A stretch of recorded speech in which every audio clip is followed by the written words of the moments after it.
आता मुंबई उपनगरातल्या टॉप 9 बातम्या बघूया। मुंबईत आढळलाय झिकाचा पहिला रुग्ण। पावसाळी आजारांच्या रुग्णांमध्ये वाढ झाल्यानं पालिकेसमोर आव्हान।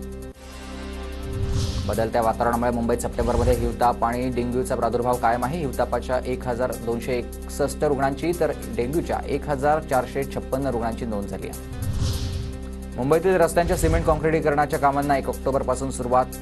आता आयआयटीनं गुणवत्ता तपासणी काटेकोरपणे करावी। पालिका आयुक्त भूषण गगरानी यांचे निर्देश। मुंबई पालिकेचा कर भरणा 7 दिवस बंद। सर्व्हरवरील माहिती क्लाउडवर घेण्यासाठी कर भरणा 4 ऑक्टोबर ते 10 ऑक्टोबरपर्यंत निर्धारण आणि कर संकलन प्रक्रिया बंद राहील। नवरात्रोत्सव काळामध्ये 7 ते 11 ऑक्टोबर दरम्यान रात्री उशिरापर्यंत मेट्रोच्या 12 अतिरिक्त फेऱ्या। प्रवाशांना दिलासा। मुंबईत सप्टेंबर महिन्यामध्ये 9911 घरांची विक्री। घरांची काहीशी घट विक्रीत झालेली आहे, तर गृह विक्रीमधून आता 856 कोटींचा मुद्रांक शुल्क जमा झाला आहे। मुंबईच्या गोरेगावमधील पीव्हीआरमध्ये शिंदे गटाचे नेते वैभव भराडकरांकडून धर्मवीर 2 चित्रपटाची मोफत स्क्रीनिंग। हजारो लोकांनी धर्मवीर चित्रपट पाहिलाय। समृद्धी महामार्गालगत असलेल्या ठाण्यातील आमणे या भागातील 46 गावांची आमणे नोड अधिसूचना क्षेत्र म्हणून घोषणा झाली आहे। 46 गावं एमएमआरडीसीकडे आता अधिपत्याखाली गेली।